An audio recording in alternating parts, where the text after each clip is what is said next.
Buenas tardes, ¿cómo andan? ¿Todo bien? Estamos acá con los chicos de periodismo de primer año en la materia prácticas de la escritura 1. Y hoy tenemos una invitada que está acá al lado mío, y ya la están viendo en el aula y en Twitch, para quienes están siguiendo por Twitch, que es Paula Vistag. ¿Cómo es? ¿Vistagnino? ¿Vistagnino? ¿Cuántas veces te preguntaron cómo se pronuncia tu apellido? Cuando alguien lo tiene que anotar le digo Vistagnino, y si no es Vistagnino. Vistagnino, ahí está. Entonces vamos a decir Paula Vistagnino, así preguntamos bien y lo pronunciamos bien, que nos va a acompañar durante un ratito. Vamos a explotarla de preguntas, porque ella no solo es periodista, que está trabajando actualmente en Letra P y en Radio Provincia, seguramente muchos la escucharon o la siguen en sus redes, pero además, que por ahí está un poco cansada de que ¿no? la gente la presente así, fue una de las finalistas con su trabajo sobre el Opus Dei, una investigación sobre el Opus Dei, para el premio de texto de la Fundación Gabo, ¿no? Que es una de las fundaciones más prestigiosas de periodistas de Latinoamérica. Entonces, bueno, nos interesa todo, nos interesa que nos cuente sobre periodismo, su experiencia y cómo llegó también, vamos a hacer repetir algunas cosas que dijo en muchas entrevistas. No pasa nada. Me gusta. Con temas del Opus Dei, ¿sí? Entonces, bueno, primero te hago así yo algunas preguntas que me interesa que todos sepan para dar un poco de contexto, y después abrimos para quien quiera preguntar, levantan la mano y vamos acercándole las consultas, ¿sí? Perfecto. Lo que quieran. Actualmente estás en radio, en gráfica, en una gráfica que está transformándose, porque hablamos de ya medios audiovisuales, en web.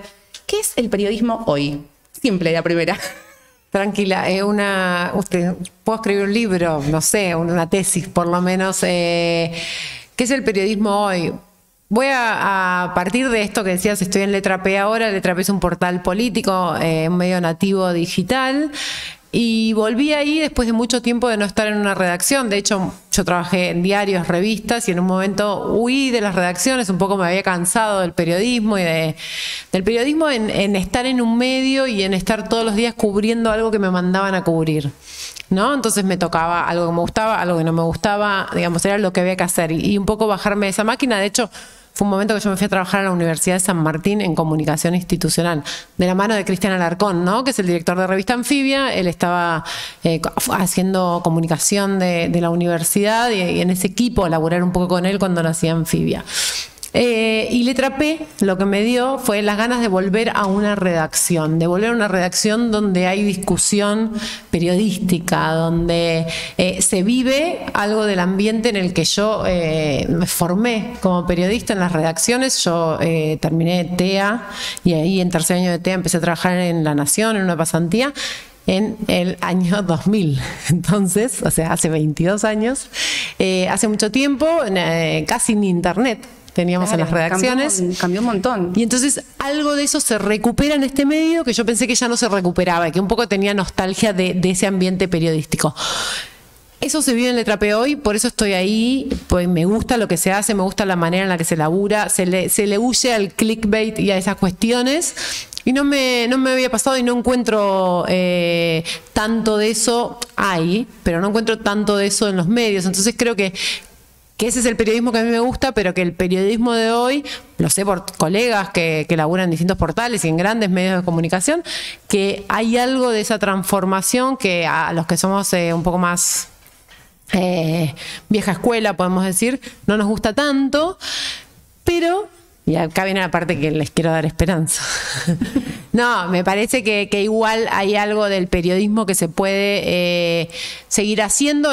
Digo, no, lo otro no quiero decir que lo otro no es periodismo, pero hay algo del periodismo como desde la curiosidad hasta la responsabilidad de un rol social, que es el de comunicar.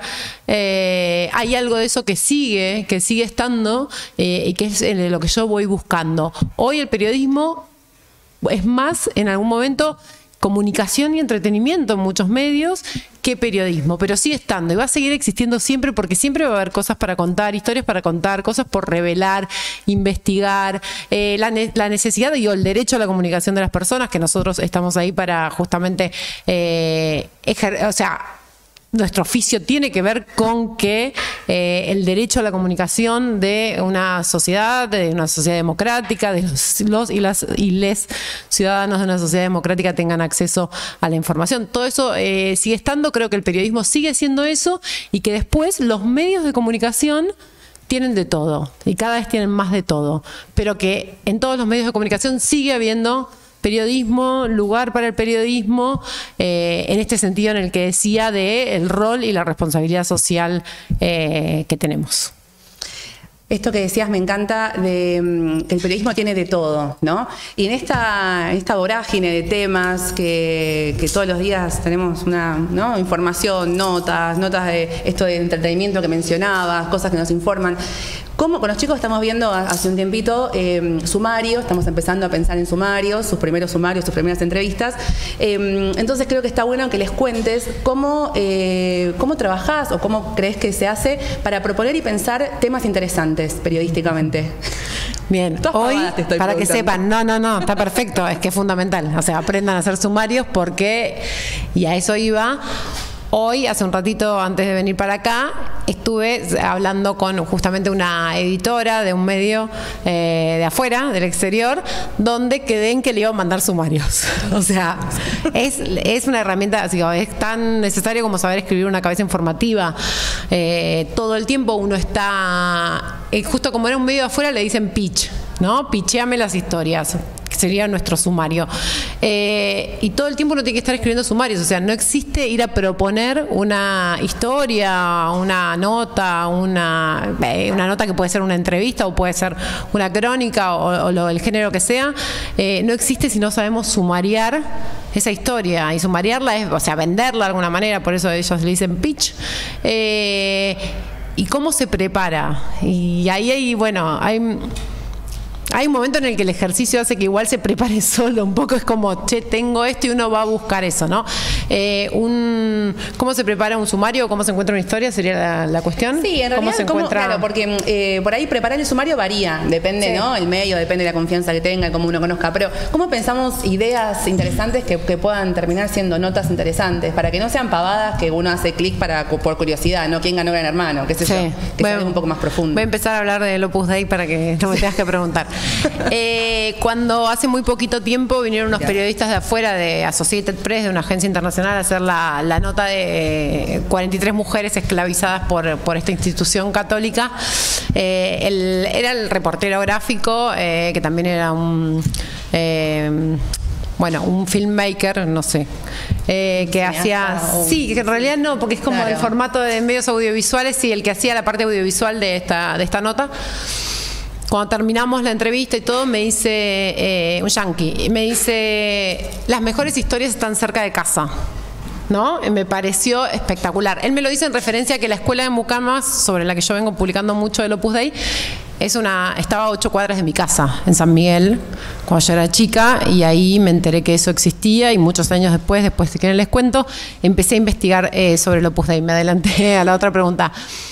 Y por eso me decía, las mejores historias están cerca de casa. Y esa frase, que no me la habían dicho, pero que me parece que tiene muchísima razón, tiene que ver con eso, ¿no? Que a veces uno se imagina que para hacer periodismo, o periodismo de investigación particularmente, que no es lo único que yo hago, pero que ahora estoy un poco más enfocada en eso, cree que tiene que ir a investigar, supongamos, no sé, Casa Rosada, o descubrir el Watergate, digamos, ir detrás de una gran cosa, y a veces puede ser una historia muy chiquita, y siempre, aunque tengamos un tema enorme y grandísimo, siempre se cuentan desde las historias más chicas, ¿no? Porque es inabarcable, digo, no, los temas, y porque los temas además son difíciles de abordar, y en general la manera de abordarlos es desde la información, digamos, desde la investigación, desde los datos y demás.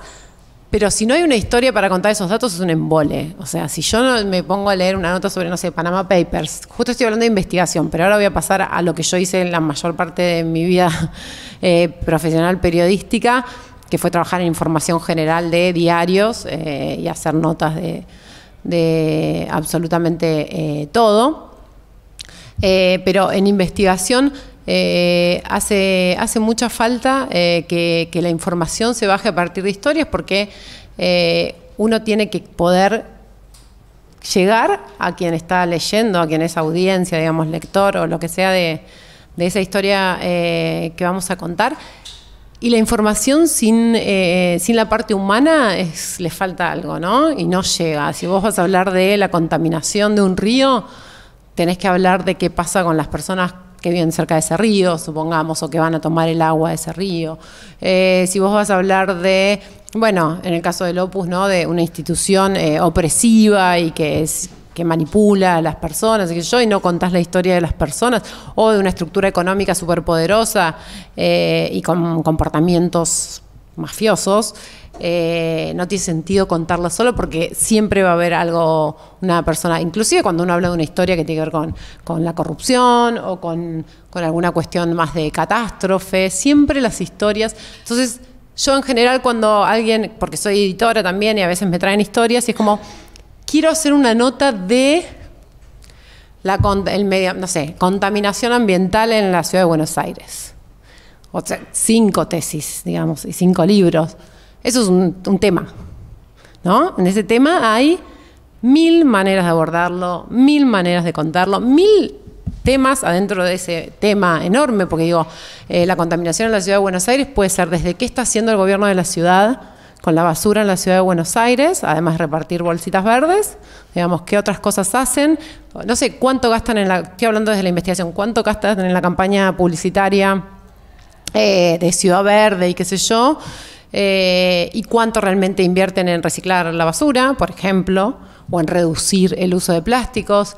Puede ser la contaminación del riachuelo y todas las personas que vienen alrededor, puede ser no sé, la falta de espacios verdes, puede ser, no sé, pero y dentro de esos temas que también siguen siendo temas que les estoy diciendo, a todos hay que bajarlos. Entonces, un sumario y una idea o una historia es una historia que es una historia chiquita muchas veces, porque la historia puede surgir cuando voy a tirar la basura y me doy cuenta que el tacho que es para reciclar está lleno de basura que no es solo de reciclar, ¿no? Que esa basura que estaba ahí, después el camión subió los dos, el tacho verde y el otro tacho, al mismo tacho. Cuando pasa una persona que está cartoneando y uno se da cuenta que, o charla con esa persona o le entrega cosas y demás, seguramente todos en sus barrios debe haber alguien, y te pones a charlar 2 minutos y capaz que de ahí surge la historia. Y después siempre la historia sola, si uno no la pone en contexto, ¿qué nos dice? Digo, como a nivel periodismo y información. Bueno, nos dice poco, es una historia. ¿Cuál es la tarea del periodista a partir de esa historia? Que puede ser la misma historia que, no sé, saliste, charlaste con el cartonero y volvés y está en tu casa a tu amiga, hermana, pareja o quien fuere y le decís, che, no sabes lo que me contó tal. El paso que damos los periodistas, o sea, lo que nos llama la atención es lo mismo que le llama la atención a la mayoría de las personas. A veces tenemos un ojo entrenado, entonces ya estamos buscando, pero digo, la curiosidad y lo que llama la atención, esa sensibilidad para encontrar la historia, sí, o sea, no es tan distinta de la conversación que cualquier persona tiene. Pero después nosotros lo que tenemos que hacer a partir de esa historia es ir a buscar la información, a poner en contexto esa historia. Siempre hay un contexto que tiene que ver con la época, con la situación particular. Entonces, yo laburo más así, ¿no? Muchas veces. A ver, está la historia y está este contexto o este gran tema. A veces uno tiene el gran tema y tiene que bajarlo a la historia, a veces uno tiene la historia y la tiene que poner en contexto. Nunca el sumario es una cosa o la otra. Siempre están las dos cosas juntas. Y el sumario no es, bueno, no, voy a buscar una historia de un cartonero, como inventado. No, primero tengo que hablar con el cartonero, saber cuál es la historia y contar esa historia, ¿no? No como, bueno, quiero hacer una nota de, no sé, la Triple Frontera. Esto me pasó hace poco. La Triple Frontera, ¿qué? Es un mundo la Triple Frontera, ¿no? Se puede contar historias de... No sé, pero después voy a llamar a alguien que estuvo en la Triple Frontera para ver qué historias... No, bueno, pero son infinitas las historias. Entonces, como para empezar tendrías que ir, qué sé yo, o que alguien te haya contado una historia. Si alguien te contó una historia, capaz que podés empezar. Digo, como sea, ¿no? Como venga. Pero es muy fácil a veces que aparezcan los temas y que se hagan comentarios generales del tema, ¿no? Hablar de, bueno, la triple frontera es única en el mundo porque tiene esto, esto y esto. Acá hay este tipo de delito. No hay nada, digamos, no hay datos, además. Son todos temas, ¿no? Más allá de que uno sepa que se cometen. Entonces, datos, historias para bajar y para poder contarle a otros y llegar a otros con eso y contexto macro, porque también un poco lo que uno hace es como retratar un tiempo, retratar una época, ¿no? Contar una problemática. A partir de una historia eso se puede hacer. Así que yo me quedo con eso de las mejores historias están cerca de casa y pueden estar acá en la puerta. Pueden estar escuchando o leyendo un diario, tirar de algún lado de algo, ¿no? Y salir detrás de eso. Y después hay otra frase que es muy conocida y nunca me acuerdo de quién es.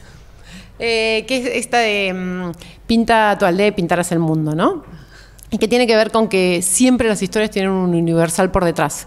O sea, uno puede creer que no tiene nada que su vida, que uno no tiene nada que ver con esa historia que se está leyendo y por eso las historias de vida son importantes.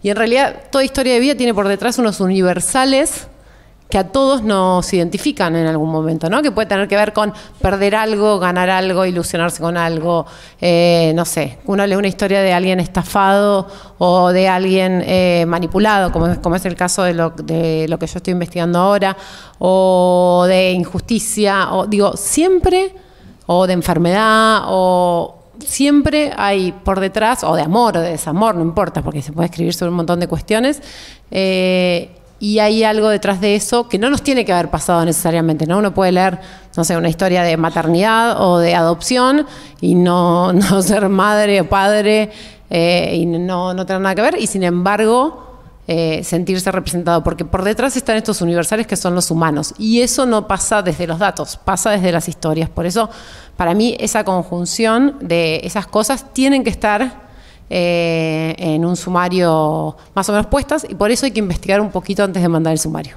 y no decir como tema la vaca porque es inmenso.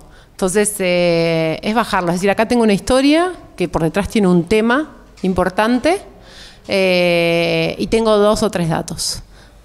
Con eso creo que son 4 líneas, ¿no? Y en general yo también suelo poner las fuentes que voy a tener, ¿no? Para, si puedo, como voy a entrevistar a tal, está esto que, no sé, proyecto de ley que habla de, o esta denuncia que hizo la ONG tal, o fulano, o esta causa judicial, digamos, siempre también alguna cuestión de documentación de eso. Ahí tienen el combo perfecto, digamos, ¿no? Para un sumario. Ahora voy a hacer una cosa más sencilla porque un poco los maté, me estoy dando cuenta. Uno puede proponer una nota que es una entrevista a alguien también, ¿no? Pero para decir, che, voy a entrevistar a fulano, bueno, habla de esto, esto y esto. Tiene 5 libros publicados, o sea, es una entrevista de una persona, digamos, una voz autorizada porque hizo esto. No siempre son historias tan grandes como las que estoy diciendo, pero eso, no son temáticas, diría sobre todo, esta cosa de presentar grandes temas, no, más chiquito, más cerquita nuestro, porque eso es lo que nos da la posibilidad de, ¿no? Yo puedo decir, che, me dijeron que en la Casa Rosada no sé qué pasa, y yo no cubro Casa Rosada, no tengo fuentes en Casa Rosada, o sea, como capaz me conviene ir más por algo que tengo un poco más cerca, porque ahí, me parece que ahí hay una gran diferencia que se puede llegar a hacer con algo que uno conoce también. Está bueno ir por ahí. Quiero aclarar ¿Sirve de algo lo que estoy diciendo? Sirve porque yo, aunque viste, a mí me conocen y todas las clases estamos hablando de esto, pero que venga alguien mucho más autorizado, con mucha más experiencia y se les diga y coincidamos en los conceptos, sí. Está buenísimo. Hace un ratito hablabas de la diferencia de que trabajaste un tiempo cubriendo información general y después te metiste más en investigación con el tema del Opus Dei, que hoy la próxima pregunta va a ser sobre eso ya. Pero me interesa que antes nos cuentes estas dinámicas distintas, ¿no? ¿Cómo es trabajar, por un lado, temas por ahí con menos tiempo, más en lo inmediato, el día a día, sin saber mucho qué te toca, porque llegaste a la redacción y vas, sí. Y cuando ya tenés un foco claro que decís, bueno, voy a dedicar un par de meses a el Opus Dei en tu caso, por ejemplo. Sí. ¿Qué diferencias sí hay o qué cosas? Cuando estoy dedicada mucho tiempo a una cosa, extraño la crónica urgente de andar a la calle a buscar. Y cuando estoy haciendo eso digo, ay, qué lindo sería poder estar, no sé, 2 meses leyendo sobre una sola cosa y pensando cómo escribirlo y todo eso. La calle y la cosa urgente de estar en un medio, de que te manden. Yo estando en Información General, un día podía cubrir un paro de los trabajadores de la salud, otro día podía cubrir, no sé, un corte de calle, otro día podía tener que ir a entrevistar a alguien que le había pasado, que tenía una historia en particular en un barrio y entonces iba a contar esa historia. Me acuerdo de la primera pasantía ahí en La Nación, me pasaba eso, estaba en Secretaría de Redacción, así que había conferencia de la Rúa, iba a la conferencia de la Rúa en Ezeiza, pasaba un informe. Después iba a Guernica, que había habido un tornado, y escribía esa nota. Al día siguiente había un policial, iba al policial a tratar de conseguir, no sé, a plantarme en la comisaría para... Ese fogueo para mí fue fundamental en mi formación para poder... Para todo el laburo, digamos, para aprender a escribir rápido, para poder aprender a lidiar, digamos, y a poder hablar eso con un cana en un momento y al rato estar contando la historia de una señora, claro, que había heredado una fortuna y no sabía en qué invertirla. No sé, pero me tocó hacer cosas de esas. Creo que las dos, como estar buenas, están buenas las dos cosas. A mí me gusta el salto de tema en tema, aunque ahora me esté dedicando a uno específicamente. Me parece que la dinámica, o sea, en cuanto a la dinámica de laburo, no sé cómo plantearlas en términos de más aburrido o más divertido, si en términos de urgencia. Creo que hay algo de lo adrenalínico del periodismo, de salir corriendo, que hace que uno termine resolviendo. Te tiene que gustar un poco más el vértigo. Lo que sí hay que hacer en todos los casos es siempre vas a necesitar, no sé, cuando haces una crónica diaria de algo, vas a correr mucho, pero la vas a terminar resolviendo. Lo que no se te puede perder nunca de vista es un poco lo que decía antes, ¿no? Que uno tiene que poder resolver, lo que tiene que hacer es adecuar las cosas y las necesidades a los tiempos que tiene. Entonces, hay algo de la corrida, de esas coberturas, digamos, de la corrida de ese periodismo diario y urgente, que es muy del oficio y que tiene que ser tiene que ver con, yo necesito esto y esto para publicar. Cuando uno tiene muy claro que necesito estos datos, 2 fuentes, por lo menos, y ir al lugar de los hechos, bueno, tengo que resolver esas 3 cosas en el menor tiempo posible para... en el momento que yo arranqué no había celular, digamos, no ibas a laburar con celular. Entonces, después llegabas a la redacción y empezabas a llamar por teléfono, ¿no? De línea, en general. No sé. Soy grande. Entonces, digo, y te organizabas igual. Creo que eso, digamos, se puede hacer, pero uno tiene que organizarse y tener la estructura de qué hace falta para publicar un buen artículo de un tema, cuáles son los pasos que tiene que dar, y que esos pasos, en el caso del periodismo de todos los días, son los que te resuelven el laburo, ¿no? En el otro caso, las dinámicas, son mucho más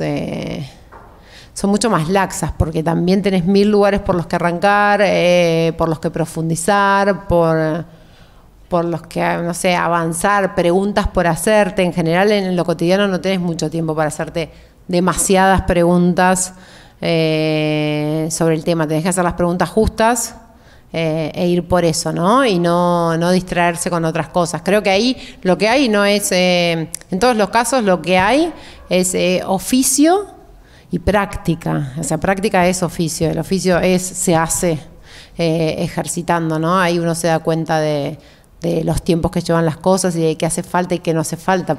Muchas veces uno se obsesiona con un dato y después se sienta a escribir y se da cuenta que el dato ese con el que se obsesionó no le sirve para nada. O sea, que queda perdido, y que si no hubiera estado 2 horas buscando eso, la nota salía igual y mejor, porque capaz conseguía otra cosa. No, creo que es aprender a escribir cabezas informativas y noticias y así, todas las reglas del periodismo no hay escape, clásico. Sí. No hay escapatoria. Es una técnica. Yo digo que para después desarmarle y poder escribir otras cosas hay que aprender la técnica, como en cualquier caso.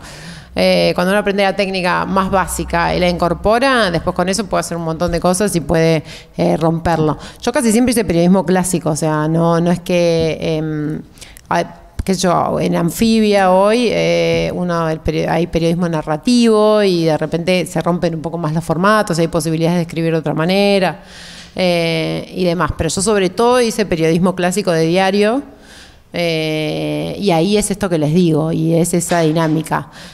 Hay un muy buen ejercicio que es que un editor lo decía, que yo siempre lo repito, que es: contame, si vos llegás a tu casa, no sé, de una fiesta, ponele, y otra vez, y te encontrás con tu vieja y te dice, che, ¿qué pasó en la fiesta? Eso que uno cuenta ahí es el qué, quién, cuándo, cómo, dónde, por qué, y ya está, salvo que quiera mentir sobre qué pasó en la fiesta, que puede pasar también, pero igual va a tener que inventar algo. Digo, eso de esa información básica es la manera en la que uno se puede dar cuenta de que le falta, además de todo lo demás. Entonces yo siempre hago ese ejercicio de jerarquizar y ordenar información. Es fundamental todo el tiempo, pero cuando uno hace algo cotidiano, creo que el orden, la organización de la información es fundamental para poder hacerlo. Está buenísimo. Me encanta, yo hago todo el tiempo así, sí, contás las cosas que contás. Como, hablo muy desordenada igual, perdón. No. Después tienen que escribir, así que ellos lo ordenan. No pasa nada. Sí, van a tener que hacer un ejercicio. Ahora voy a hablar menos, no se preocupen. No, me sirve mucho. Nos sirve mucho. Bueno, ya nos metemos, quiero meterte en tu tema de investigación, en Opus Dei. Y primero, quiero pedirte que nos cuentes, ¿cuándo sentiste que, vos ya lo habías investigado y habías publicado notas, todo, cuando llegó el reconocimiento de Gabo, pero en algún momento el tema explotó, ¿no? Como que te empezaron a llamar y te volviste una referente. ¿Cuándo sentiste en la investigación que era un temazo? O sea, como que estaba muy bien y que estabas encaminadísima.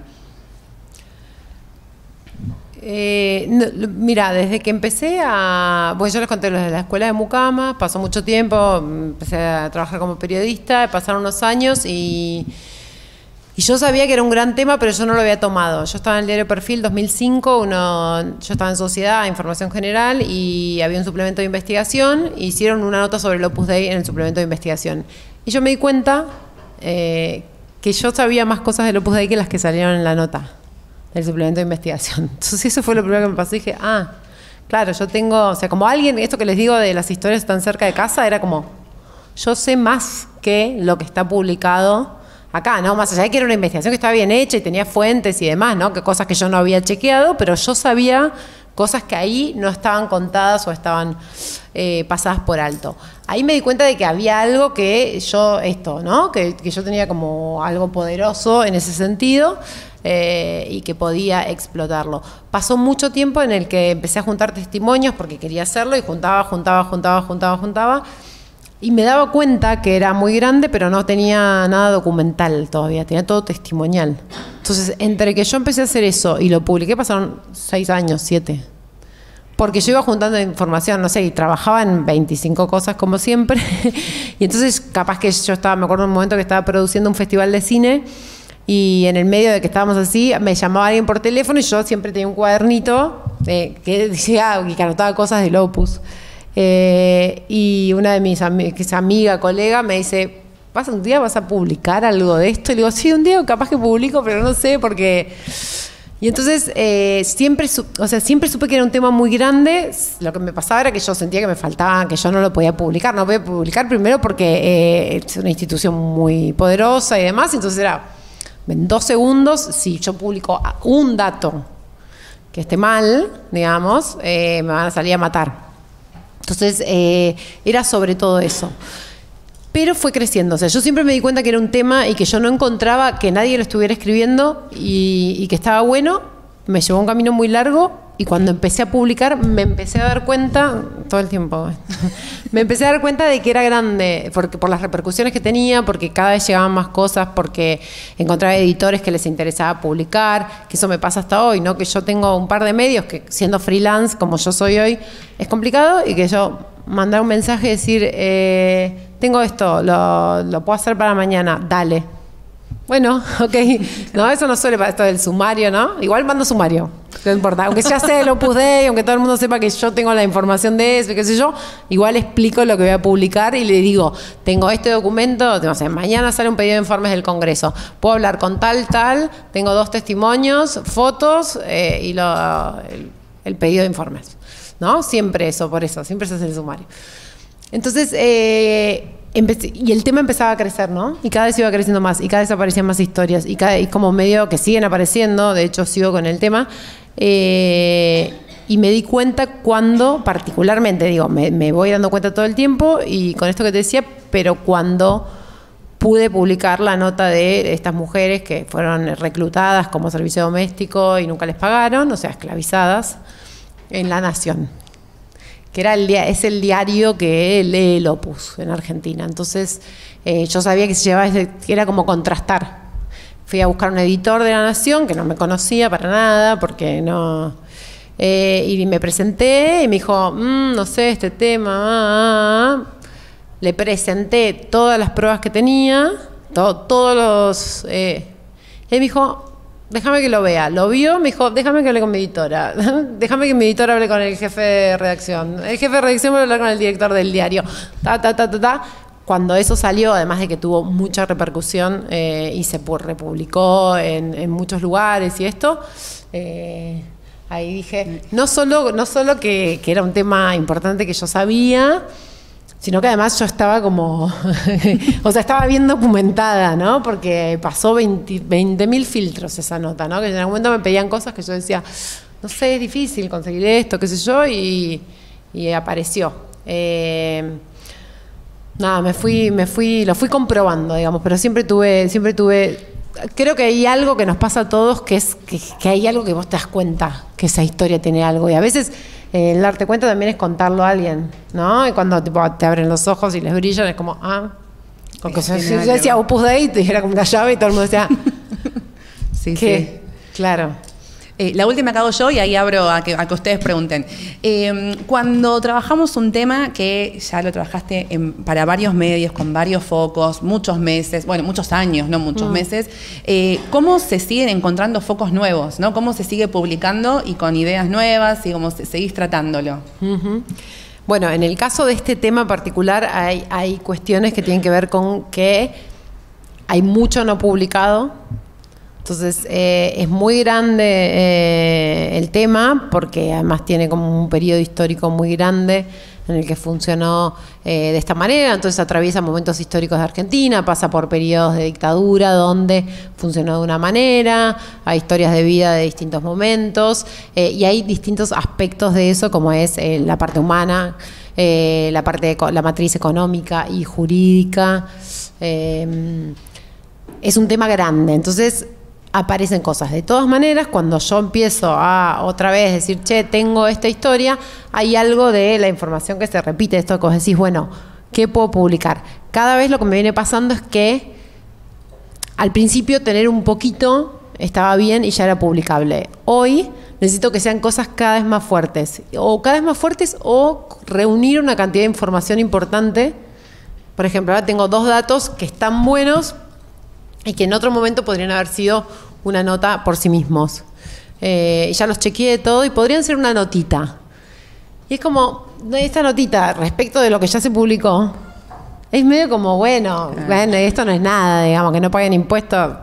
¿Qué pasa? Sí, que esclavizaban gente, ¿no? Y la trata de personas, digo, la trasladaban siendo menores de un país a otro, las reclutaban, no las dejaban salir. Todo esto...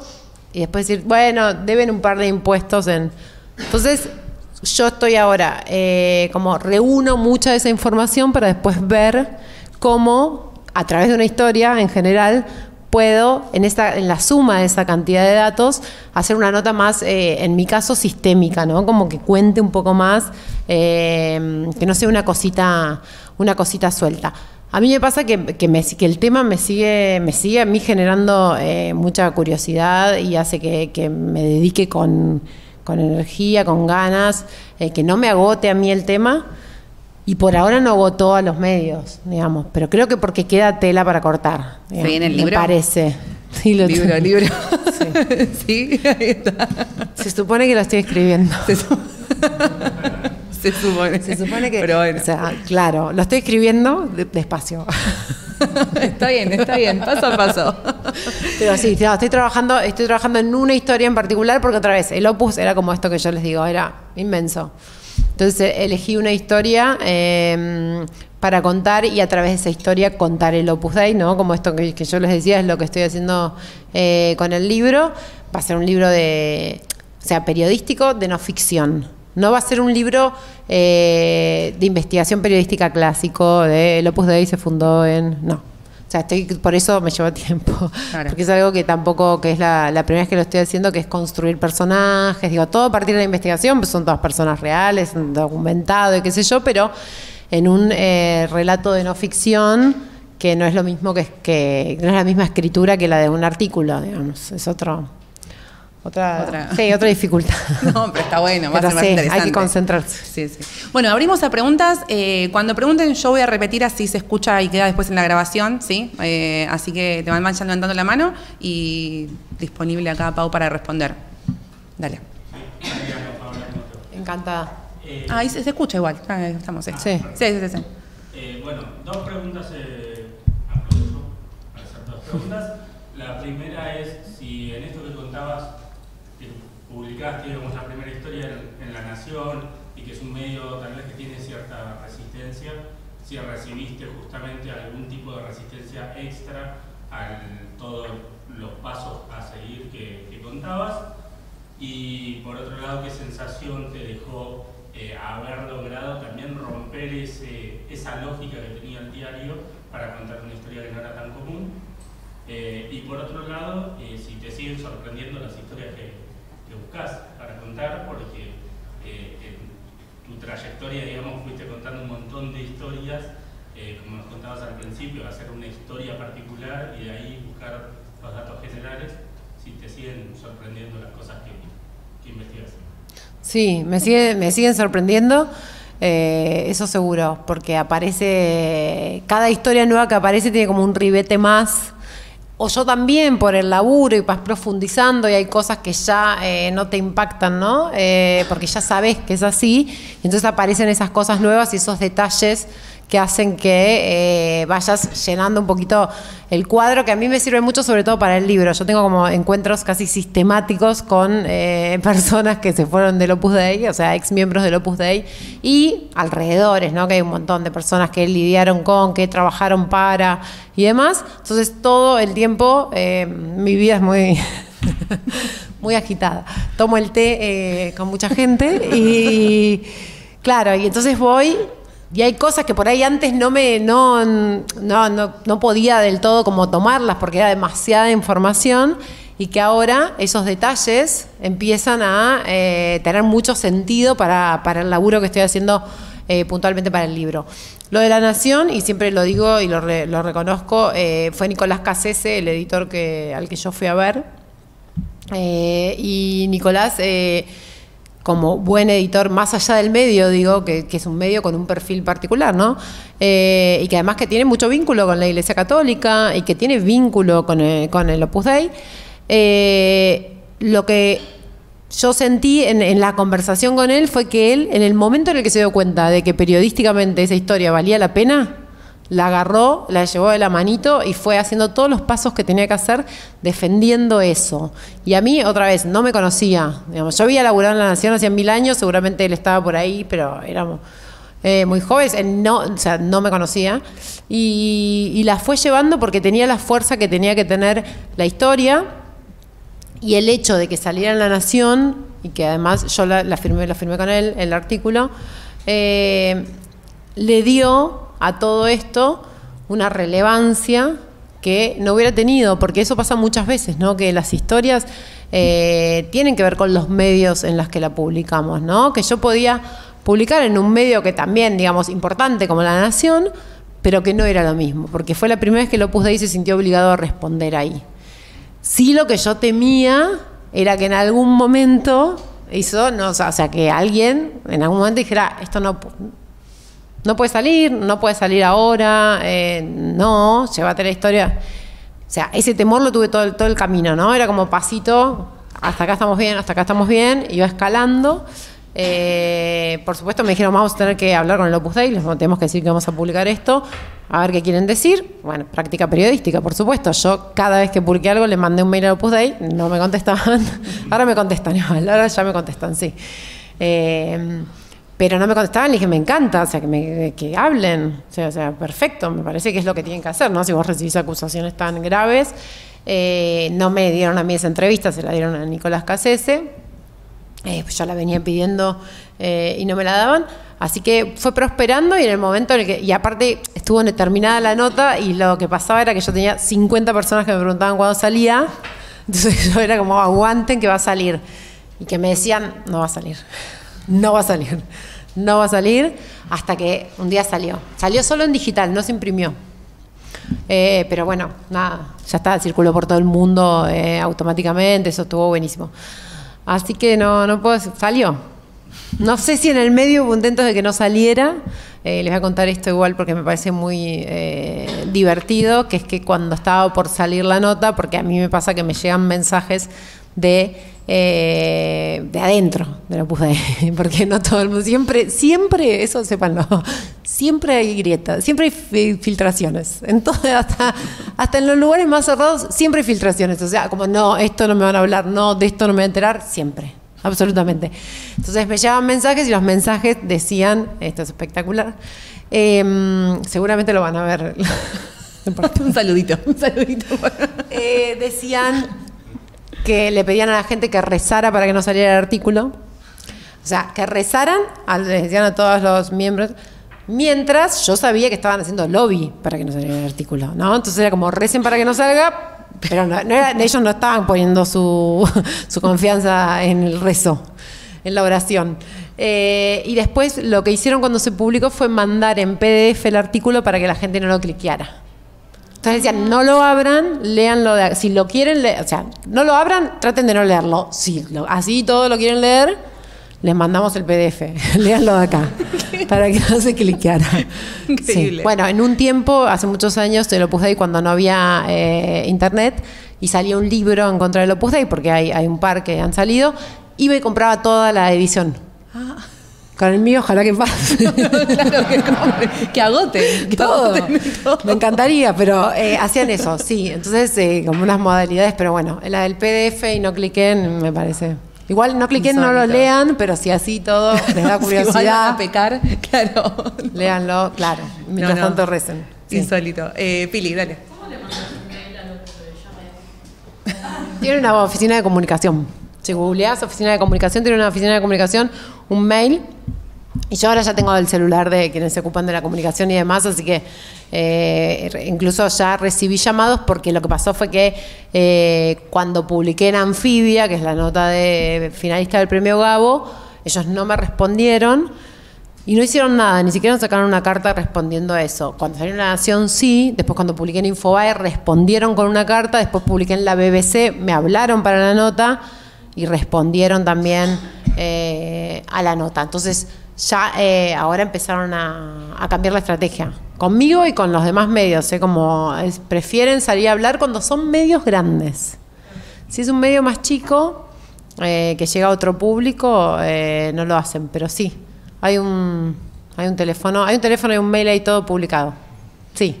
Hay que ser prensa y lo puse ahí, Bueno, sí. Son miembros de Opus Dei. Claro. No de prensa. Julie. ¿Alguna vez tuviste miedo de hacer semejante investigación? Yo siempre digo, no, fui avanzando ingenuamente, pero también como nunca me pasó nada más que allá de una amenaza de hacerme juicio por calumnias, injurias.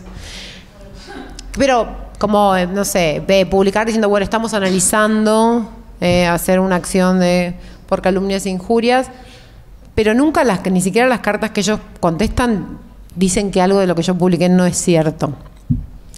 Así que, no, de otras cosas que también hay como una fantasía, ¿no? De qué pasa con estas organizaciones, muchas películas también.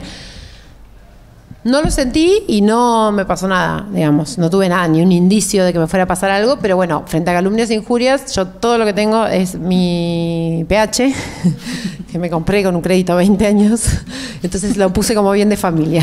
Entonces, si me quieren no tengo nada más. Si me quieren hacer juicio, como la bicicleta me podrán sacar. Tengo 2, no pasa nada. Claro, no pasa nada. Sí. Por las dudas queda grabado, o sea que, Claro, que lo sepan. no van a conseguir. ¿Qué sé yo? Mucho no hay. A mí me interesa tu faceta como cineasta también y me interesaría saber si en algún momento pensaste como llevar este tipo de historias al cine. Cineasta es un poco grande porque exploré por ahí, de hecho desde muy... Siempre me pasó que me encanta el periodismo, pero como les decía antes que me fui a trabajar a la universidad, siempre estuve como... Nunca hice la carrera periodística como carrera, sino que fui para todos lados. Y ya cuando estaba en la facultad, había hecho un curso de cine documental, siempre me gustó mucho como audiencia, ver cine me interesa y el documental y qué sé yo.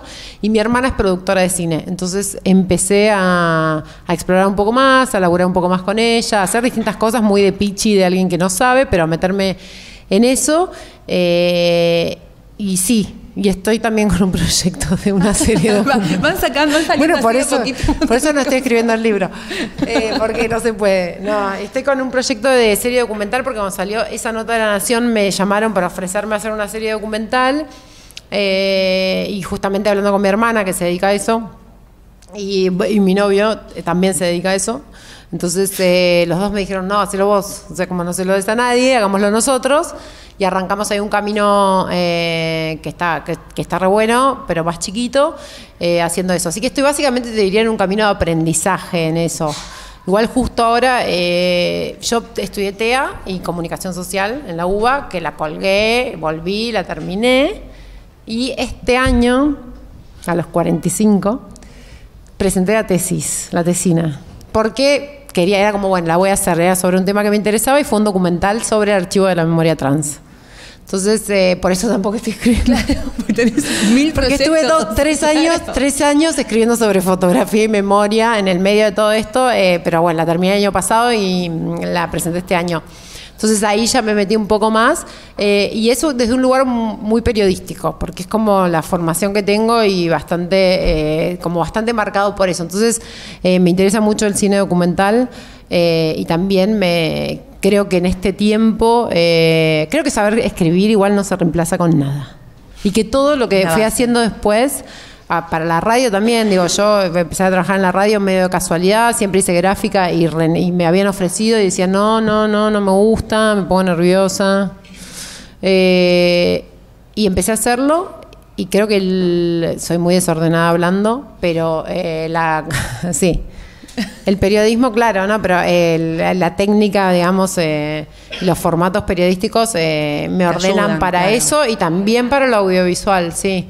Pero lo que digo es que en este tiempo tan distinto de lo que yo les decía cuando yo empecé, creo que lo audiovisual es algo que está bien si te gusta y demás, pero que hay que dominar porque es un formato narrativo fundamental hoy, como poder contar historias desde el audiovisual, sean chiquitas, sea un documental grande, sea una serie, me parece que es la manera, ¿no? Y que de hecho a mí me interesa más escribir el libro que hacer la serie en algún sentido, como trabajo mío, ¿no?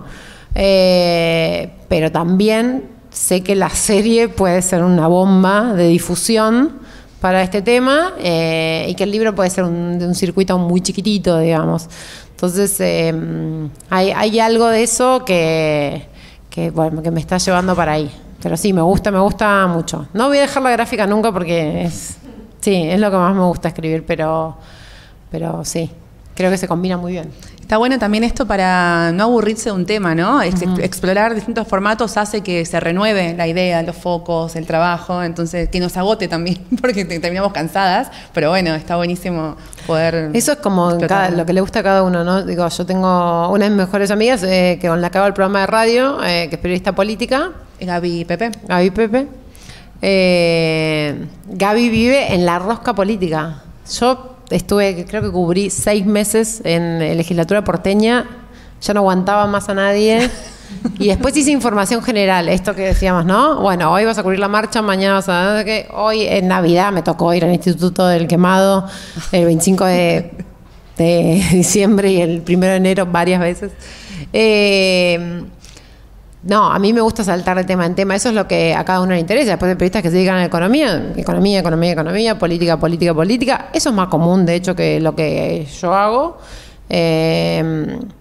Pero sí, a mí me gusta más ir pasando de temas y de formatos también. Dale, Sol. Yo soy muy mala haciendo sumarios. No, todo esto es práctica, ¿no? O sea, digo, después... Hay gente que despega, ¿no? Hay gente que despega del promedio, pero después para todo el resto de los mortales, me incluyo, es horas culo, se llama. Claro. Horas culo, sí, y práctica. Listo, quería saber cómo fueron tus primeros sumarios y si alguna vez, si mandaste un sumario de esto de tu vida del Opus Dei y te la bocharon en algún medio. Ay, mirá, te Sobre el Opus. ¿Y en qué medio? Contanos tus fracasos. No, pero... Sí. No, he mandado, por supuesto que mandé sumarios y no, o sea, no es que me dijeron qué horrible tu sumario, pero capaz mandé 4 ideas y me agarraron una y las demás quedaron. Pero bueno, no, también han pasado sumarios, cosas que uno dice, che, yo acá veo un tema y no lo es, o también puede que al medio no le interese en ese momento.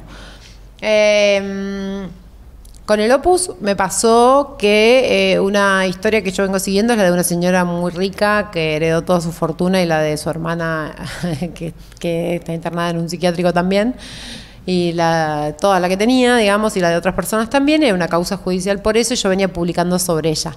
Entonces me pasó de, ya en esta etapa de publicar un montón sobre el Opus, de ofrecer algo que me digan, bueno, banquemos a que pase tal cosa, ¿no? Con esto. Y me fui a otro medio, que de hecho el otro medio era más grande, y lo publiqué en otro medio, porque sí les interesaba lo mismo, porque por eso les digo, a veces te puede pasar que es un tema que en ese momento a ese medio no le interesa, pero no significa que por eso lo tengas que desechar, porque hay 1000 lugares donde publicar, y para ser freelance una de las cosas también es saber dónde publicar cada cosa, ¿no? Y no frustrarse con que no se acepte. No, para nada. Y después sí había otro en el mismo medio que propuse, no sé, una nota, pero para mí estaba re buena la nota. Y me dijo, bueno, esto no sé, pero basta. Había propuesto como varias cosas, hice otra. Así que no hubo problema con eso. ¿Por qué sos mala escribiendo sumarios? No, pero porque empezamos a ver el tema hace un mes o 2 meses. Claro. Claro, no. Es por eso. No. Dale, Roxy. Quería preguntarte, viste que en cualquier carrera que uno quiere hacer, siempre uno flaquea como que dice, no quiero hacer esto. Te hago esa pregunta, que creo que son 2 y media, que van de la mano una con otra. ¿En qué momento te pasó y en dónde encontraste la inspiración? ¿Qué historia fue la que te hizo, no sé, esa piel mientras lo estabas escribiendo, cuando te ha pasado eso? Y la otra pregunta es, ¿a dónde te gustaría que te lleve tu trabajo, o sea, a vivir a otro país? ¿O a dónde te gustaría que te lleve tu trabajo? Bueno, empiezo por ahí. Yo siempre tengo fantasías de escape, digamos, como, me gustaría irme a vivir así como quiero cambiar de trabajo todo el tiempo, es como que siempre quiero estar, o ver qué otra cosa no estoy haciendo. Así que, nada, me encantaría que hacer distintas cosas, ¿no? Como decir, poder ir a laburar a un medio en México un tiempo, y después, digo, ese tipo de cosas me gustarían, pero más como fantasía, porque digo, efectivamente no las estoy buscando. Ni las busqué tanto, y la verdad es que estoy muy enganchada con lo que hago acá.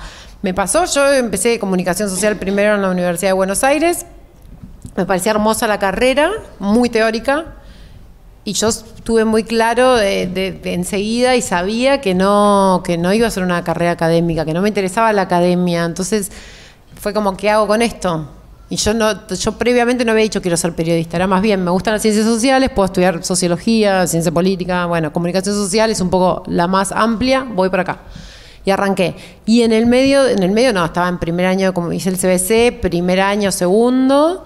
En ese momento me agarró la crisis porque es una carrera larga y era, qué lindo semiótica, pero sí, ¿qué voy a hacer con esto?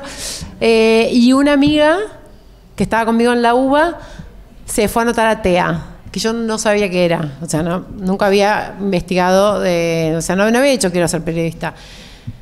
Y sí me gustaba escribir y demás, y me anoté en TEA y arranqué TEA y me fue como, esto me gusta. Entonces ahí fue como, esto me gusta. Después, para eso que vos decís, lo que creo es que hubo muchas historias que me pasó eso, que me pasó como lo que me pasa ahora con el Opus, que es querer, yo cubrí todo el caso Grassi, que también ahí viene vinculado con eso, y bastante investigué de pederastía en la Iglesia Católica. Hago un paréntesis, porque a veces son muy chicos y por ahí no les llevo noticias. ¿Están al tanto del caso Grassi? Ok. A veces yo doy por entender cosas y ¿viste? No, pero claro, no había nacido yo. Bueno, 2002 fue. Claro. 2002, pero ahora salió una nota, sí. Me había tocado cubrirlo. Me pasó con muchas historias, pues también me pasó con una historia muy chiquita, ¿no? Esto que digo, de ir a contar una historia de una persona que le pasó algo, cualquier hecho que le puede pasar a cualquier persona, desde un hecho policial hasta una catástrofe natural o lo que sea, y contar una historia. Me gusta todo, no es que tiene que ser esto, investigación o policiales. Me parece que hay muchas cosas, y ahí venía la cuestión. Creo que la carrera de periodismo en general, de comunicación, y te habilita a hacer tanta cantidad de cosas que se pueden hacer, porque vos podés laburar eso, en investigación o producción, eso, documental, en producción de radio. Puede ser, yo hasta ahora que empecé en la radio no quería hacer radio, ni hice, y decía nunca voy a hacer, no me interesa, no quiero, prefiero escribir. Lo mismo que la tele, pero son muchas las cosas que puedes hacer, y más ahora. Yo me estoy haciendo la grande todo el tiempo, pero cuando yo empecé a laburar era o entras a Clarín, o entras a La Nación, o entras a Página 12, o no hay en qué trabajar, o a 2 revistas. Esas eran todas las posibilidades de verdad, o sea, no había, les dije ya, no había internet. Entonces, o entrabas a un medio grande o no sabías qué ibas a hacer. Entonces, y las posibilidades igual son muy grandes, ¿no? O sea, es una, yo le digo, oficio, profesión, que te puede llevar a muchos lugares y muchas posibilidades. Entonces me parece que sobre todo lo que hay que hacer es ir buscando ese lugar, porque siempre uno ve como lo clásico, y hoy hay 1000 oportunidades de hacer un montón de cosas. Y la verdad es que nada es mejor que tratar de encontrar el lugar donde uno le pasa esto, ¿no? Que quiere meterse ahí y seguir. Esa es mi sensación, ¿no? Mi experiencia en realidad también. Lo que a mí me pasó con eso, pero me aburrí, me fui a trabajar a la universidad, volví, dejé el periodismo, fui, vine, dije que no iba a hacer radio nunca, hice radio. En el medio laburé, en un momento yo hacía prensa de una asociación, hice 20 cosas, y no hace un montón de años, en el camino, como cuando quise empezar a hacer freelance, laburé 20 cosas relacionadas con la comunicación, que sabía que eran por un ratito, qué sé yo, unas me divirtieron más, otras menos, pero fui buscando, y de hecho cosas que yo decía, uy, que fui acá esto, pero me van a pagar bien 3 meses, entonces yo con esto puedo después hacer esto otro. Después me gustaron, o sea, y por algún lado me movieron a alguna otra cuestión, o sea, nada, yo digo probar cosas, eso va con la personalidad, pero probar todo lo que puedan, porque es donde se van a dar cuenta que les gusta y que no les gusta, o sea, probando hacerlo, eso seguro. Sí, yo me sumo a eso, de que el periodismo me parece que es un gran ámbito para personas inquietas y curiosas, ¿no? Como que te abre un montón de cosas. ¿Más preguntas? Dale, allá. Cami. Te quería preguntar, ¿qué fue lo que te dio curiosidad por primera vez empezar a investigar el Opus Dei? Por primera vez, ¿qué fue lo que te dijo? Me gustaría empezar a ver. Lo primero que me pasó, lo que pasa es que tenía yo eso, lo vinculo con mi infancia porque yo crecí en un lugar en Bellavista, San Miguel, en el que es un enclave. No sé, no hay tanta gente del Opus Dei, pero hay muchas instituciones del Opus Dei. Porque además muchas veces la gente dice, bueno, este es del Opus Dei porque simplemente es una persona muy conservadora o católica, y no, digamos, el Opus Dei es muy sectario y hay miembros del Opus Dei que no es solo ser muy católico y tener muchos hijos. No sé, no es eso, pero mucha gente dice, eso parece, es otra cosa. Entonces, el Opus Dei estaba omnipresente, sin ser yo católica, digo, sin tener yo formación católica, sin ir a la iglesia, qué sé yo todo el tiempo escuchaba hablar del Opus Dei, esto es del Opus Dei, y acá está la escuela de mucamas del Opus Dei. Entonces yo desde muy chica supe que eso existía y me llamó la atención porque tenía una tía que trabajaba en la escuela de mucamas, como empleada, ella sabía la mitad de la historia. La quiero defender, pobre, porque cuando hablo con ella me dice, yo no sabía. Y ella me contaba, hay chicas como vos de 13 años, pero pobres, que vienen que las traen del interior y les enseñan tareas domésticas para después ir a trabajar a casas de grandes familias del Opus Dei. Eso me quedó. Cuando me hice periodista, otra vez, primero cubrí el caso Grassi y empecé a elaborar temas de la iglesia. Y después me pasó que siempre me generó curiosidad. Creo que la curiosidad mayor fue cuando yo decido, esto no lo conté, cuando yo decido, digo, bueno, tengo todo esto en la cabeza, conozco todo esto, le voy a mandar un mail al Opus Dei. Ella me preguntaba cómo, busqué el mail, llamé por teléfono, no me atendieron, busqué el mail, les mandé un mail, les dije, hola, ¿qué tal? Soy tal. Yo en ese momento estaba en el diario Perfil, más o menos 2005. Me gustaría ir a verlos y hablar con ustedes, qué sé yo, quiero hacer una entrevista. Me contestaron, no me contestaron, les mandé otro, no me contestaron, les mandé otro. Quinto mail, me dicen, eso es otra, ¿no? Siempre eso de la insistencia. Me dicen, no, nosotros no damos entrevistas. Y ahí fue como, acá hay algo, ¿no? Porque además tienen una oficina de comunicación, qué sé yo, no es que mi mamá no para decir no que da no. entrevistas. Solo para decir que ellos no. tienen es una institución, claro, tienen una oficina de comunicación, no damos entrevistas. Y fue como, ¿por qué no dan entrevistas? Bueno, una conversación, por supuesto, frustrada, ¿no? No me contaron nada. Pero dije, ok, si con ustedes no puedo hablar, voy a empezar a ver con quién puedo hablar. Y obviamente llegué a la gente que se había ido del Opus Dei primero. Entonces yo a veces cuando me dicen eso, como me dicen, bueno, pero solo hablas con gente que se fue del Opus Dei, no. O sea, yo hablaría con los del Opus Dei también para contrastar, pero los del Opus Dei no me contestan. Sí. Claro. No, y si no me mandan unos mails con links que hablan de la luna y el sol. Y decís, pero yo te pregunté qué pasa con esta causa judicial. No, bueno, pero y cualquier cosa. Entonces, sí, creo que la curiosidad se alimentó de la falta de respuesta, me encontré con puertas cerradas y por supuesto que eso a la curiosidad de cualquiera, pero si estás buscando además más, me despertó como, ok, acá hay algo. O sea, claramente acá hay algo, no sabía qué había del todo, un poco sí, pero la verdad que no tanto como después fue pasando. ¿Preguntas? Dale, vamos ahí Lucas y después Peli.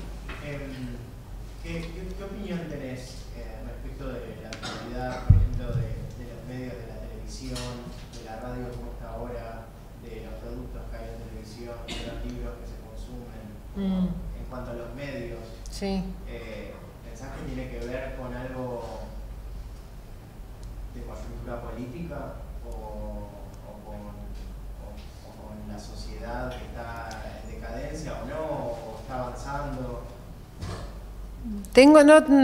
A ver, yo no consumo mucha televisión en general, no veo mucha tele, la verdad. No por hacérmela, nada, no. Primero en un momento la corté porque era como algo que me daba cuenta que no me interesaba. Entonces, me parece que la televisión es sobre todo entretenimiento hoy, que está bien, digamos, que puede haber formatos más criticables, menos, pero reality shows, si es por eso, el primer Gran Hermano fue, ¿cuánto era? Hace 20. Sí. Claro, hace 20 años y hubo siempre en la tele, de hecho, si yo analizo, yo crecí con Olmedo y Porcel, por ejemplo, no sé si lo ubican, pero digo, viendo eso, ¿no? Que en parte digo, como me llevaban a ver... Me llevaban al cine a los 10 años a ver una película de 1000%. O sea, y bueno, y sin embargo, qué sé yo, sobrevivimos. Como no tengo una visión igual así de, ay, qué horror todo lo que hay. No, me parece que no, me parece que siempre hay lugares de que esos son fenómenos como un poco más masivos, de alguna manera, pero que, por ejemplo, atendiendo a que desde la pandemia para acá hay como un mayor interés por la literatura, ¿no? Que los libreros lo dicen, ¿no? Que la industria del libro fue como que tuvo... Entonces, no tengo una visión así como opaca del presente de la cultura. La televisión siempre me resultó un medio particularmente a mí que no me interesaba, digamos, que digo, consumí un par de cosas de tele, por decir, no sé, series, cosas, digamos, de televisión abierta también, en algún momento noticieros y eso. Sí, creo que si hablamos de programas políticos, por eso me decías lo de la influencia de la política, del momento político, seguramente que hay algo del presente político que habría que analizar que genera determinados formatos, así como la televisión en sí produce y reproduce un montón de cuestiones, digamos.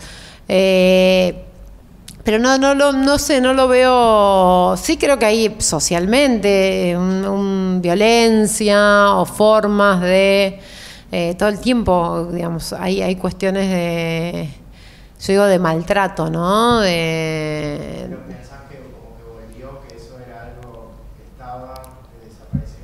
No, tampoco soy una romántica de cómo funciona el mundo. Entonces me parece que en todo caso, cuando uno ve como cosas muy uniformadas en la televisión es porque no están registrando el conflicto. Me parece que básicamente el mundo es conflicto y que históricamente en nuestro país y en casi todos los países hubo grieta y digo, ¿quién no tiene en su familia una historia de que en mi familia había peronistas y radicales que no se podían juntar? Sí. Nunca. O sea, si viene no viene ok. O sea, esta cosa de, se peleó la familia porque uno es kirchnerista y el otro pasó toda la vida y en un momento se resolvía a tiros también. O sea, no sé si... sí creo que en lo verbal y hay como una intolerancia constante, pero estoy hablando acá ya, no sé si como periodista o como lo que a mí me parece personalmente, porque tampoco me dediqué como a investigar, no tengo datos para, no sé, no traje datos para estar la columna. Claro, porque la columna de opinión, aunque sea de opinión, tiene que estar, la opinión se basa en datos, ¿no? Claro. Yo siempre digo, yo doy clases también, y siempre digo como, la columna de opinión no es lo que comentaste el domingo en la mesa familiar, no, claro. ¿No? Como, esto me gusta, esto no me gusta. A nadie le importa si te gusta o no te gusta. Claro. Queremos datos, sí. Claro, sí. Como no. Como, claro, podés estar, me podés convencer de una cosa y de la otra si tenés datos, si no, la verdad que no me... Sí. Vamos, Pili. No sé si te respondí igual, más o menos. Sí. Pero, ¿sí? No, era más o menos para ver cómo veías el contexto. Sí. No, creo igual que por lo mismo que les dije antes y por esto del tiempo y las posibilidades, las herramientas, digamos, las posibilidades tecnológicas que hay hoy de comunicar, me parece que hay algo de eso que es mucho más interesante que un momento en el que todo podía parecer un poco más ordenadito porque había una cantidad de medios limitados, en general empresas grandes y demás, que por supuesto que marcan, que editan la realidad y digo, construyen la realidad. Entonces, nada, un montón de temáticas invisibilizadas, de personas, de problemáticas y demás. Pero bueno, ahí estoy hablando más de los medios, no tanto de la tele en sí, que me parece que hablando de periodismo es como una cosa distinta.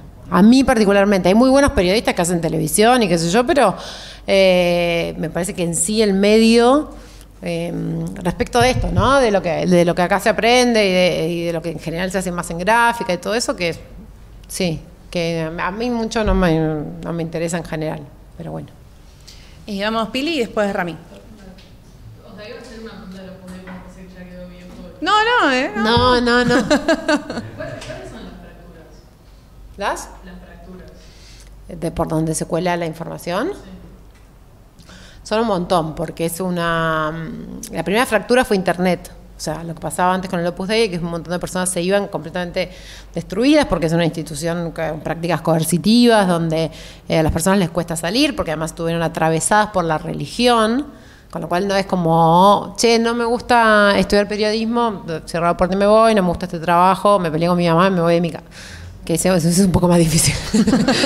Eso más parecido a lo Opus Dei. No soy tan liviana en los vínculos. Pero era personas que habían, los miembros del Opus Dei en general son célibes, hacen compromisos de castidad, pobreza, obediencia, o sea, deciden dedicar su vida y viven en instituciones cerradas. Irse de ahí es como abandonar una cosa que además está atravesada por la cuestión de que vos te ibas a salvar y te vas a ir al infierno. O sea, porque es así como... Entonces, a esas personas lo que les pasaba es que quedaban muy mal, pero muy solitarias y que mucho no podían contar porque eran medio parias, ¿no? Pero también es difícil de explicar vos cuando salís de un lugar así. Y con la llegada de Internet empezaron con una página en particular que nació en España, que es un archivo absolutamente increíble, que yo creo que no hay de testimonios de otra cosa, tanta cantidad de testimonios tan amplios, tan profundos, tanta gente escribiendo y todo eso. Y se empezaron a contactar entre ellos. Y ahí empezó a abrirse una primera grieta. Y después también, lo que yo les decía antes de que todos los lugares tienen filtraciones, hasta los que parecen más cerraditos y perfectos, es primero porque hay personas, ¿no? Hay personas a las que le pasan cosas y que quieren hablar, hay muchas personas en muchos lugares.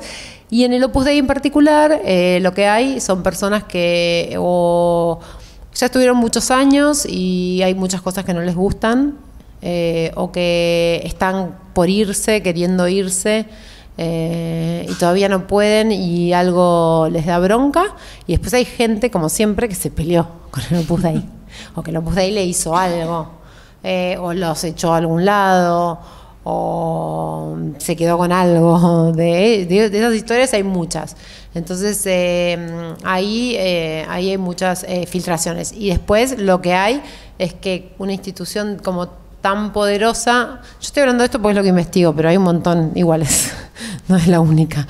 Tienen como en general el poder, tiene como un manejo bastante impune que hace que todo el tiempo cometan desprolijidades. Porque medio que tienen garantizado una protección, claro. Entonces, cuando empezás a revisar algo que no fue revisado, puede aparecer de mil maneras. Digo, podemos mirar un montón de noticias y demás. Digo, desde el libro de visitas de la Casa de Gobierno, que reveló un montón de cuestiones. Después algunas boludeces que aparecen, ¿no? Pero, digo, desde eso... y después alguien dice, che, pero ¿cómo no te diste cuenta que si pasaba alguien se anotaba y había alguien presentado un pedido de información pública? Bueno, porque el poder en general, le digo en general en este caso, el poder se maneja de esas maneras, y cuando hay impunidad siempre hay una posible filtración de eso. Yo creo que yo hice un pedido de información al registro de propiedad inmueble para saber si la sede central de Opus Dei era, como me habían dicho, donada por la dictadura, una dictadura y financiada por otra, por Lanusse y por Videla. Todo el mundo lo decía como, bueno, se la donó a la dictadura, se la donó. Presenté el pedido de informes, claro, y uno lo agarra y es como, es una desprolijidad todo lo que hicieron. ¿Pero eso por qué? Porque creyeron que nunca nadie les iba a ir a pedir...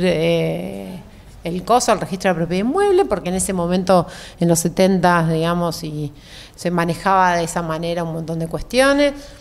Entonces, siempre nunca nada es tan prolijito, y menos en el poder, creo yo. Sí. Mucho menos en el poder. Partidas de nacimiento falsas por apropiarse niños no van a hacer un registro de propiedad. ¿No? Inmueble. Sí. Pero está también es mirada periodística lo que está contando Pau, porque es, bueno, la fuente oficial no me responde, o me dice no damos entrevistas. ¿A dónde voy? ¿No? ¿Dónde aparecen las otras fuentes? Ahí aparecen las otras fuentes, ¿no? Como hasta que en algún momento, cuando llego a La Nación, me responde la oficial.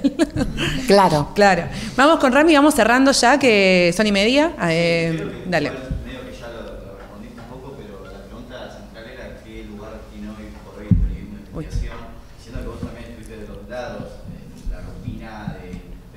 general, demográfico y la construcción de esa noticia constante, y hoy está este otro lado, ¿no? Y como que ahí me da la sensación de que, no sé, prendo la tele, también ya te pronunciaste sobre eso y digo, esto es periodismo de investigación, y como que se habla un poco en nombre del periodismo de investigación, en fin. Sería, ¿cómo hago? Si se puede todavía hacer periodismo de investigación. Claro, murió el periodismo de investigación, o sea, vamos a decir, no, boludo, ¿cómo murió? Sí, pero digo, como que... ¿Para qué vine? Pero como esa sensación, media de Sí. desesperanza. Sí. ¿Y qué onda? No, bueno, hay que otra vez, que yo creo que es un momento de muchas oportunidades y lo digo con ese convencimiento. Cuando yo terminé TEA en 2000, después terminé mucho después la UBA, ya les conté, pero cuando terminé, de mi generación, 2000, fue que yo egresé en 2000. La mayoría de mis compañeros terminaron trabajando otras cosas porque era un momento completamente de mierda para el país y porque además las posibilidades eran o entras a un medio o no podés trabajar en periodismo, ¿no? Eran muy pocas las oportunidades. Hoy me parece que hay muchas más oportunidades y desde ese lugar creo que sí hay periodismo de investigación, ahora voy a eso, sí hay periodismo, que hay que salir un poco de la masividad, que es difícil porque es lo que vemos todo el tiempo, lo que consumimos todo el tiempo. Yo también, digo, porque no sé, digo, leo Infobae, donde además cada tanto escribo y claro, publicás ahí y es espectacular lo que pasa con eso. Pero a mí muchas veces me interesa mucho más publicar en otros lugares, a veces que no tienen esa exposición, a veces cuando digo, che, esto me sirve meterlo acá, bueno, me sirve meterlo acá. Tengo esa posibilidad igual por suerte porque se me abrió esa posibilidad ahora en esta etapa. Pero ya les dije que hice 28.000 trabajos distintos vinculados con el periodismo. Creo que así como hoy hay muchas más posibilidades de hacer cosas distintas, hay más posibilidades, no, hay posibilidades de hacer periodismo de investigación. No es la mayoría del periodismo que se hace, requiere de tiempo, de ganas, de trabajo y también requiere de que alguien te lo pague. Yo casi todo lo que hice del Opus Dei, todos esos años que les conté, lo hice siempre en paralelo a otras cosas que hice. Yo laburé 4 años en la revista Para Ti.